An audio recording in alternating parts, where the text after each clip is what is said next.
Hi എല്ലാവർക്കും എൻ്റെ ഒരു പുതിയ വീഡിയോയിലേക്ക് സ്വാഗതം. ഇന്ന് ഞാൻ ചെയ്യാൻ പോകുന്നത് ചിന്നമുട്ട ഫ്രൈ ആണ്. നമ്മുടെ നാട്ടിലൊക്കെ കിട്ടുന്ന ലഗോൺ ചിക്കൻ്റെ ഉള്ളിലുള്ള പാർട്സാണ് ഈ ചിന്നമുട്ട എന്ന് പറയുന്നത്.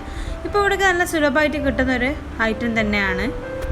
നമ്മുടെ നാട്ടിലേക്ക് കല്യാണത്തിൻ്റെ ദിവസം രാവിലെ ചായക്ക് പൊറോട്ടയും ചിക്കൻ പാർട്സിൻ്റെ കറിയുമാണ് ഉണ്ടാവുക. ചിക്കൻ പാർട്സിൽ ഈ ചിന്നമുട്ട എന്തായാലും ഉണ്ടാകുന്നൊരു പാർട്ടാണ്. നല്ല ടേസ്റ്റാണ് അത് കഴിക്കാൻ. അപ്പോൾ ഞാൻ അത് വെച്ചിട്ടുള്ള റോസ്റ്റാണ് ഇന്ന് ഉണ്ടാക്കാൻ പോകുന്നത്. ഞാനിവിടെ ഒരു 500 ഗ്രാം ചിന്നമുട്ട എടുത്തിട്ടുണ്ട്. നല്ലപോലെ ക്ലീൻ ചെയ്ത് എടുത്തിട്ടുള്ളതാണ്. പിന്നെ ഈ ബ്ലഡിന് ചെറുതായിട്ട് കോട്ട് ചെയ്തിരിക്കുന്നത് അങ്ങനെ ഉണ്ടാവും, നമ്മൾ എത്ര വൃത്തിയാക്കി കഴുകിയാലും. പിന്നെ അതിലേക്ക് ഞാനിവിടെ 1 കപ്പ് ചുവന്ന ഉള്ളി ചെറുതാക്കി കട്ട് ചെയ്തെടുത്തിട്ടുണ്ട്. ഇനി നമുക്ക് അതിലേക്ക് 1.5 തക്കാളി ആവശ്യമുണ്ട്. 2 പച്ചമുളക് നടുകെ കീറിയതാണ്. 1 ടേബിൾ സ്പൂൺ വെളുത്തുള്ളി ചതച്ചത്.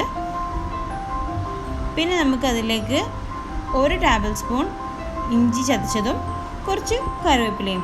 ഇത്രയും ഇൻഗ്രീഡിയൻസ് ആണ് നമുക്ക് വേണ്ടത്. ഞാനിവിടെ ചിന്നമുട്ട ഫ്രൈ ഉണ്ടാക്കിയെടുക്കുന്നത് ഇതുപോലൊരു ചീനച്ചട്ടിയിലാണ്.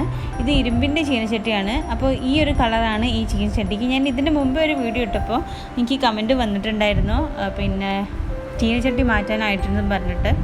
പക്ഷേ ഇത് യൂസ് ചെയ്യുന്നവർക്കറിയാം, ഇരുമ്പിൻ്റെ ചീനച്ചട്ടി ഈ ഒരു കളറിലാണ് ഉണ്ടാവുക.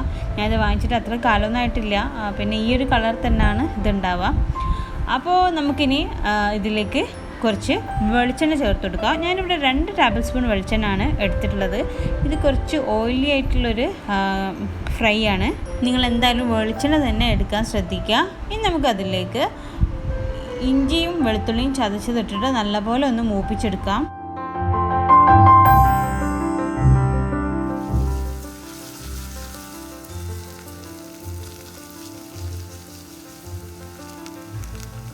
ഇഞ്ചി വെളുത്തുള്ളി ഒന്ന് നല്ലപോലെ മൂത്ത് വന്നതിന് ശേഷം നമ്മളതിലേക്ക് നടുകെ കീറിയ പച്ചമുളക് ചേർത്ത് കൊടുക്കുകയാണ്. പച്ചമുളക് ഒന്ന് നല്ലോണം മുരിഞ്ഞ് വന്നതിന് ശേഷമാണ് നമ്മൾ ഉള്ളി ചേർത്ത് കൊടുക്കുന്നത്. ഇത് നമുക്ക് കുറച്ച് ഉപ്പ് കൂടെ ചേർത്ത് നല്ലപോലെ വഴറ്റിയെടുക്കാം.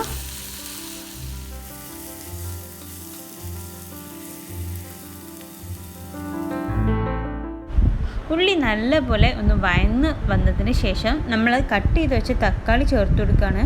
തക്കാളി ചേർത്ത് നല്ലപോലെ മിക്സ് ചെയ്ത് കൊടുക്കുക. തക്കാളി നമ്മുടെ ഉള്ളിയായിട്ട് നല്ലപോലെ യോജിച്ച് വരണം. അതുവരെ നമ്മൾ ഇതൊന്ന് കുക്ക് ചെയ്തെടുക്കാം.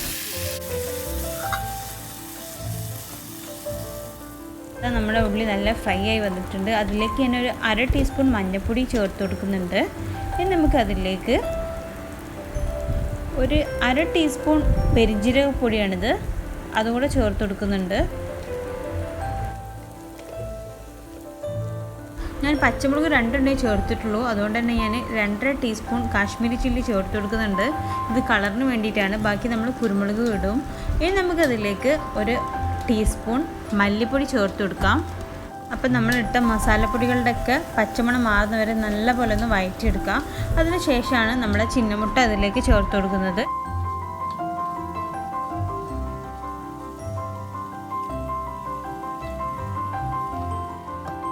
അപ്പോൾ ഇതാ ചിന്നമുട്ടൊക്കെ ചേർത്ത് കൊടുത്തിട്ടുണ്ട്. ഇത് മിക്സ് ചെയ്യുമ്പോൾ പ്രത്യേകം ശ്രദ്ധിക്കുക. നമ്മൾ സ്പൂൺ വെച്ചിട്ട് ഇങ്ങനെ കൂടുതൽ ഇളക്കി കഴിഞ്ഞാൽ ഈ മുട്ടയൊക്കെ പൊട്ടിപ്പോവും. അപ്പോൾ നമ്മൾ അതിനനുസരിച്ച് ചെറുതായിട്ട് ഇങ്ങനെ സൈഡിൽ നിന്നൊക്കെ ഇങ്ങനെ ഗ്രേവി ഇങ്ങനെ മുകളിലേക്ക് ഇട്ട് കൊടുത്ത് അങ്ങനെ മിക്സ് ചെയ്തെടുക്കണം. അതിന് ശേഷം ഒന്ന് മിക്സ് ആയതിനു ശേഷം ഞാനിവിടെ ഒരു 1/2 ഗ്ലാസ് വെള്ളം ചേർത്ത് കൊടുക്കുന്നുണ്ട്. എന്നിട്ട് നമുക്ക് നല്ലപോലെ മൂടി വെച്ചിട്ട് വേവിച്ചെടുക്കാം. ഇടയ്ക്ക് ഇങ്ങനെ തുറന്നിട്ട് ജസ്റ്റ് ഒന്ന് ഇളക്കി ഇട്ട് കൊടുക്കണം. ഞാനിവിടെ 1 ടീസ്പൂൺ കുരുമുളക് പൊടി ചേർക്കുന്നുണ്ട്. നിങ്ങളുടെ എരിവിനനുസരിച്ച് നിങ്ങൾക്ക് ചേർക്കാം. പിന്നെ അതിലേക്ക് ഒരു 1/2 ടീസ്പൂൺ ഗരം മസാലയും കൂടി ചേർത്ത് പിന്നെ കുറച്ച് പച്ച വെളിച്ചെണ്ണയും കൂടി മുകളിൽ ഒഴിച്ചു കൊടുക്കുന്നുണ്ട്. നമ്മുടെ വെള്ളമൊക്കെ വറ്റിയിട്ടുണ്ട്. ഇതിലേക്ക് കുറച്ച് കറിവേപ്പിലയും മല്ലിച്ചപ്പും കൂടി ഇട്ടിട്ട് ഒന്നും കൂടി ഒന്ന് ചൂടാക്കിയിട്ട് എടുക്കാം. പിന്നെ ഇത് ഏറ്റവും ലാസ്റ്റായിട്ട് ഞാൻ ഇവിടെ ഒരു 1/2 ടീസ്പൂൺ പഞ്ചസാര ചേർത്ത് കൊടുക്കുന്നുണ്ട്. നല്ലൊരു ടേസ്റ്റാണ് ഇങ്ങനെ പഞ്ചസാര ചേർക്കുമ്പോൾ. അപ്പോൾ നിങ്ങൾ ഉണ്ടാക്കി നോക്കുകയാണെങ്കിൽ നിങ്ങൾ ഈ ഒരു സ്റ്റെപ്പ് വിട്ടു പോകാതെ ചേർക്കണം. എന്തായാലും നല്ലൊരു ടേസ്റ്റ് തന്നെയാണ് ഇങ്ങനെ നമ്മുടെ ഉള്ളിക്കും അതുപോലെ ഈ ചിന്നമുട്ടക്കൊക്കെ നല്ലൊരു പ്രത്യേക ടേസ്റ്റ് തന്നെയാണ്. അപ്പോൾ ഞാനിത് ഒന്നും കൂടി നല്ലപോലെ ഇളക്കി ഇട്ട് കൊടുത്തിട്ട് ജസ്റ്റ് ഒന്ന് നമ്മുടെ കുരുമുളകൊക്കെ ഒന്ന് സെറ്റ് ആവാൻ വേണ്ടി വെച്ചിട്ടുണ്ട്. ഇനി നമുക്ക് തീ ഒന്ന് ഓഫ് ചെയ്ത് വെക്കാം. ഇതിങ്ങനെ ഉണ്ടാക്കിയെടുത്തതിന് ശേഷം ഒരു 15 മിനിറ്റെങ്കിലും ഇതിങ്ങനെ റെസ്റ്റ് ചെയ്യാൻ വേണ്ടി വെക്കണം. അതിന് ശേഷം വേണം നമ്മളിത് എടുക്കാൻ വേണ്ടിയിട്ട്. അപ്പോഴാണ് ഇതിൻ്റെ ടേസ്റ്റൊക്കെ നല്ലപോലെ ഈ ചിന്നമുട്ടയിലേക്ക് പിടിക്കുക. ഇനി നമുക്ക് ഇതൊരു സെർവിങ് ഡിഷിലേക്ക് മാറ്റാം. നല്ല അടിപൊളി ഒരു ഫ്രൈ ആണിത്. നിങ്ങളെല്ലാവരും ഒന്ന് ട്രൈ ചെയ്ത് നോക്കണം. നമ്മുടെ പൊറാട്ടയ്ക്കും അരിപ്പത്തിരിക്കും അതുപോലെ നൈസ് പത്തിരിയും ഗീ റൈസിലൊക്കെ നല്ല ബെസ്റ്റ് കോമ്പിനേഷനാണ്. എല്ലാവരും ഒന്ന് ട്രൈ ചെയ്ത് നോക്കണം. ഇത് ഒരു തവണ കഴിച്ചാൽ പിന്നെയും നമുക്ക് ഉണ്ടാക്കി കഴിക്കാനുള്ളൊരു ടെൻഡൻസി വരും. അത്രയും നല്ല ടേസ്റ്റുള്ളൊരു ഐറ്റമാണ്. ഞാനിതൊരു തട്ടുകടയിൽ നിന്ന് കഴിച്ചിട്ടുണ്ടായിരുന്നു. ആ ഒരു ഇതിലാണ് ഞാനിപ്പോൾ ചെയ്തിട്ടുള്ളത്. അപ്പോൾ നിങ്ങളെല്ലാവരും ഇതൊന്ന് ട്രൈ ചെയ്ത് നോക്കുക. നിങ്ങളുടെ ഫീഡ്ബാക്ക്സ് കമൻറ്റ് വഴി അറിയിക്കാൻ മറക്കരുതേ. ഞാൻ നമ്മുടെ ചിന്നമുട്ട ഫ്രൈക്ക് ഞാനിന്ന് ഉണ്ടാക്കിയിട്ടുള്ളത് അരിച്ചു ചുട്ട അരിപ്പത്തിരിയാണ്. നല്ല അടിപൊളി ടേസ്റ്റ് ആയിരുന്നു രണ്ടും കൂടെ കഴിക്കാൻ വേണ്ടിയിട്ട്.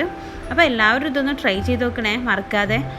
നിങ്ങൾക്ക് ഈ വീഡിയോ ഇഷ്ടപ്പെട്ടതാണെങ്കിൽ ലൈക്ക് ചെയ്യാനും നിങ്ങളുടെ ഫ്രണ്ട്സുമായി ഷെയർ ചെയ്യാനും പിന്നെ നിങ്ങൾ ഇതുവരെ ഈ ചാനൽ സബ്സ്ക്രൈബ് ചെയ്തില്ലെങ്കിൽ സബ്സ്ക്രൈബ് ചെയ്യാനും മറക്കരുതേ.